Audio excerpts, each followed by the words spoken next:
안녕하세요. 안녕하세요. 네. 오늘은 무슨 얘기 할까, 우리?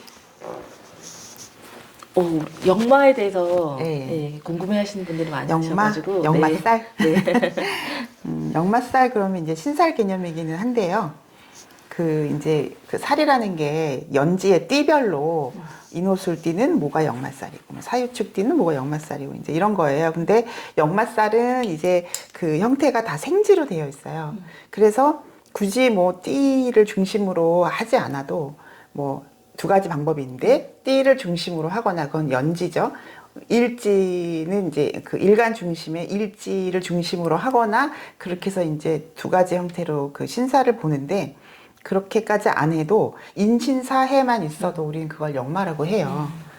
그래서 역마살 뭐 이렇게 하면은 너무 이제 신살 개념으로 가버리니까 그냥 우리 인신사의 개념 중심으로 역마 얘기를 좀 해보자고요. 네. 그러면 우리가 옛날에는 역마 그러면은 진짜 산 하나만 넘어서 왔다 갔다 해도 그 사람 역마살이라고 얘기를 했어요. 예를 들면 상인이다. 그럼 상인이라는 건 옛날에는 다 그걸 짊어지고 왔다 갔다 해야 되잖아요. 막 뭐 몇 달을 걸쳐서 물건을 이렇게 보찜에 지고 산을 넘어가서 저쪽 마을에 가서 팔고 다시 넘어오고 이런 사람들, 뭐 보부상 이런 사람들을 그냥 역마라고 했고, 뭐 심지어 이제 최근까지도 이제 만약에 내가 부산 출신인데 서울서 살아 뭐 그런 것도 역마라고 했고, 그렇게 역마의 개념이 좀 약간 이렇게 국내에서 다닐 수 있는 그런 정도를 다 역마라고 했다면, 지금은 해외 정도는 왔다 갔다 해줘야 역마야. 그렇죠. 네. 그래서 요즘은 유학도 많이 가기도 하고 그쵸. 애들 이렇게 보내도 괜찮을까? 그리고 내가 이민을 가고 싶다, 또 음. 해외 취업을 하고 싶다, 뭐 이런 네. 분들이 내가 네. 가서 성공할 수 있을까 좀 생각을 많이 하는데. 맞아요. 저도 그런 분들 상담 많이 받는데, 그러니까 이민, 유학, 해외 취업 이런 것들을 이 정도는 돼줘야 우리가 역마가 있다. 역마는 이쯤 돼야지 이렇게 하는 거거든요. 네. 그러면 어떤 게 이제 역마의 기질을 발현할 수 있는 글자인가를 봤을 때, 첫 번째가 이제 그 아까 말씀드린 인신사의 생지예요. 인사신해라고도 하죠. 그러면은 그 인신사회가 모두 다 역마의 기질이 강한가라고 했을 때, 제가 느끼는 역마의 기질은 주로 목화의 역마가 더 강하지 않을까. 그럼 목화의 역마라면은 인목이나 사화겠죠. 그러면 우리가 인목을 뭐라고 하냐면, 시작을 굉장히 잘하는 성분이 인목이에요. 그러니까 네 개 중에서 그냥 출발 그러면 인목이에요. 다른 건 출발 그러지 않아요. 출발한 걸 유지하거나 끌어가거나 막 속도감 있게 전개하는 거는 다른 글자들이 관여를 하지만, 일단 시작 출발 그러면 인목이다. 그래서 인목은 수를 적극적으로 끌어내고 화를 적극적으로 생한단 말이에요. 그럼 벌써 진전이 빠른 거예요. 그리고 사화는 당연하죠. 사화는 그거 자체가 밝게 드러난 걸 의미를 해요. 천간으로 보내면 그게 이제 병화가 되는데, 사화 자체가 되게 교통, 통신, 뭐 이렇게 역마기질 다 사화가 담당을 하고 있거든요. 왜? 보여지기 때문에 그래요. 화라는 건. 목은 출발을 잘하지만 목이 화로 가야 드러나는 거거든요. 확장된다. 확장되는 거거든요. 그래서 목화의 역마가 좀 더 세다. 양의 기운으로 더 드러난다. 그러면은 금수는 어떠냐? 금수의 역마라는 건 이제 신금과 해수를 말하는데, 그것들도 당연히 역마인데, 그게 목화 기질하고 같이 이렇게 충이나 형 같은 걸 할 때 그게 더 발동되는 것도 있어요.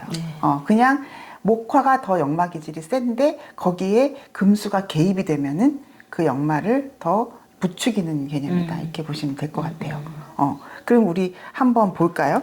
그 이제 간지를 봤을 때 네. 이게 월지나 월주, 그러니까 월추나 일주를 장악하고 있다. 그러면은 역마가 있다고 보셔야 돼요. 그럼 우리 한번 다 해보자고요. 네. 갑목이다 그러면 갑인일주가 있죠. 네. 갑인일주 역마 기질이 셉니다. 그 다음에 이제 을사가 을사. 있어요. 다 목화만 나열을 해볼게요. 네. 병인 왔다 갔다 합니다. 정사. 정사 이제 화의 기질로 센 건데, 이것도 이제 역마의 기질인 거고. 무토는 무인. 무인도 뭐 거의 무에서 유를 창조하시는 분들이 많아요. 무인일주들 또는 무인을 월주로 쓰는 사람들. 그러니까 일주거나 월주거나를 보시면 돼요. 기사, 기사 그러면 이제 어떤 분이 기사일주가 기사님이 많대. 맞아. 그러면 이제 왔다 갔다 하는 거죠. 차를 몰고. 그렇게 생각하시면 안 되고, 기사 자체가 일지나 월지에 이제 사화의 그런, 드러난 모습. 그리고 생지니까 적극적인 모습의 글자를 두고 있으니까 역마라고 보는 겁니다. 그리고 경인. 아우, 경인 신났지 뭐. 경인일주 뭐 항상 밖에 나가 있는 거죠. 그리고 신사. 신사라는 거는 이제 신사일주는 신사답다 이렇게 얘기를 하는데, 어쨌든 신금과 그 사화가 병신합을 하고 있는, 자체 병신합을 하는 모습인데 잘 드러낸다. 그럼 사화의 그 묵상화하는 적극적 기질. 그리고 사화는 또 사유축의 어떤 그 금국을 짜려고 하는 거잖아요. 그러면은 사유축으로 간다는 건 내가 어쨌든 결실을 보겠다. 그럼 적극적일 수밖에 없어요. 네. 생지는 무조건 적극적이다. 그렇게 보시면 되고, 이민. 이민도 무에서 유를 창조하시는 분이에요. 무슨 얘기냐면 임수라는 어둠이 목으로 나왔다는 거잖아요. 그냥 그 자체로 싹을 틔운 거거든요. 이민일주. 그러면 생각하지 못한 것들, 어떻게 그런 생각을 했어? 창의적인 거, 그런 거를 내 머릿속에서 끌어내거나 새로운 걸 만들어내거나 이 지구상에 없던 것들을 내가 시작을 해보거나 이런 것들을 잘하는 사람들이 이민일주죠. 또는 이민월을 갖고 있다거나. 그리고 이제 마지막으로 계사가 있겠네요. 계사.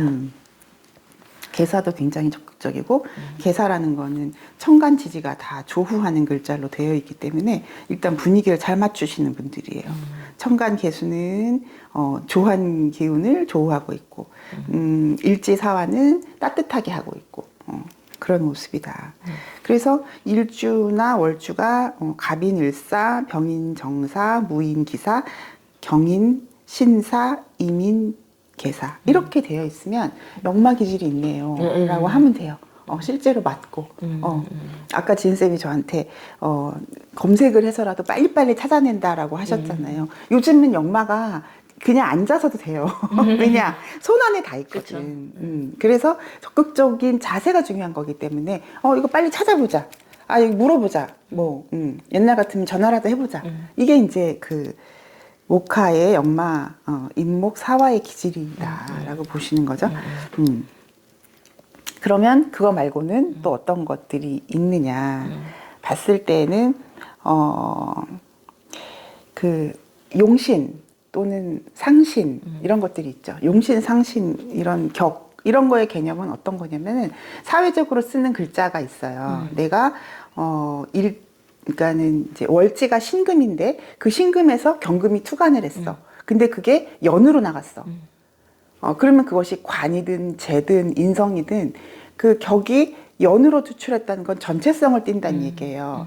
그러면은 인터내셔널한 감각을 얘기를 할 수가 있어요. 국제 감각. 격이 연으로 나왔기 때문에. 그럼 범위가 큰 거다. 그쵸. 그래서 그것이 해외와의 연관성을 말씀드릴 수가 있는 거예요.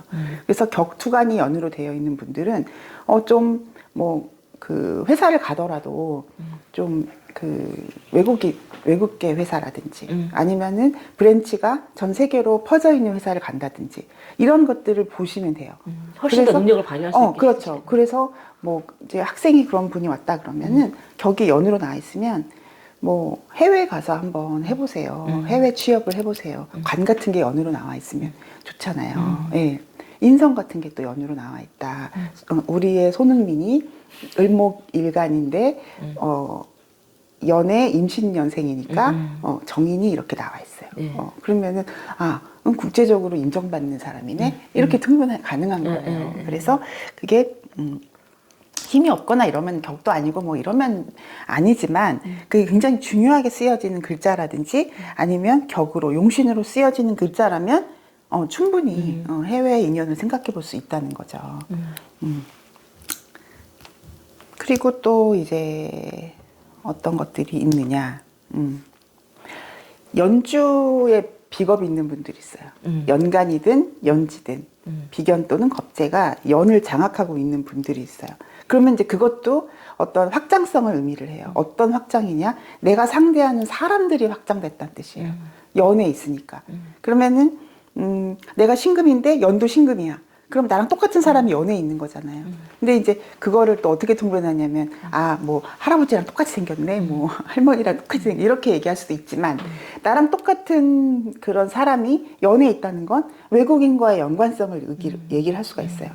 만약에 같은 글자라면 그건 비견이죠. 네. 같은 글자라면 비슷한 사람들끼리, 나왔더니 나와 비슷한 사람들을 만났어요라는 것과 또 겁재다, 만약에. 내가 신금인데 경금이 있다. 그러면 완전히 다른 불특정 다수로부터 내가 그런 어떤 혜택을 받는다거나 연관을 짓는다거나 그런 일이 일어난다니까요. 그러니까 역마가 있는데 또 비겁까지 연관에 있었을 경우에는 네. 훨씬 더 성공 확률이 높아진다. 네, 그렇죠. 그리고 그 중간에 이제 월에 있는 글자가 소통을 시켜주는 경우가 있거든요. 그럼 더더군다나 또는 그런 경우도 있어요. 내가 월의 재를 연이랑 같이 쟁제를 하잖아요. 그러면은 주식을 해도 해외 주식을 해요. 코인을 하고 있거나. 자, 그래서 이제 보자고요. 그 이제 세 가지 경우가 있다고 했어요. 네. 뭐에 관한 거냐?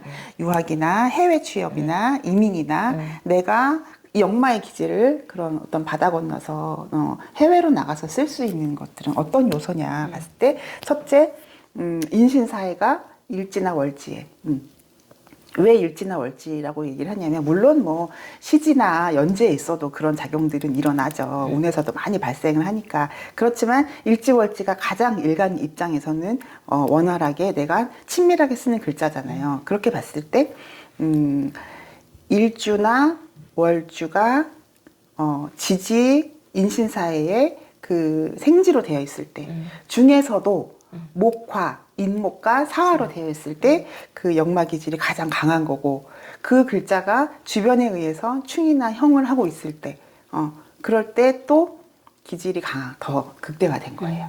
그렇게 보셔야 되고, 두 번째는 이제 상신이나 용신, 격이 연으로 투관했을 때, 그건 격이라는 거는 월지로부터 찾는 거죠. 그래서 월지가 투관된 걸 말을 해요. 그럴 때 해외와 연관성을 얘기를 할 수가 있고요. 그 다음에 이제 세 번째가 연주가 비겁으로 되어 있을 때. 연지가 겁재일 경우에도 굉장히 그런 일들이 많이 일어나요. 왜냐면 내 근이 연지에 있단 말이야. 내가 오행적 도움을 연에서 받는단 말이에요. 그러면 해외와의 연관성이 있는 거고, 연간이다 그러면은 그들과 뭔가 합작 모의를 한다는 뜻이거든요. 그래서 그럴 때는 유학 가면 좋아요, 뭐 해외에서 취업하시면 좋아요, 아니면 삶의 터전 자체를 아예 이민 가서 다시 잡아보시는 것도 괜찮습니다. 이런 얘기를 할 수가 있죠. 네. 또 질문이 있으시면 여러분들 이 뭐 영상 들으시다가 질문 있거나 하면 댓글로 남겨주세요. 제가 시간 나는 대로 들어가서 답변을 드리겠습니다. 네, 오늘은 고맙습니다. 여기까지 할게요. 네. 감사합니다.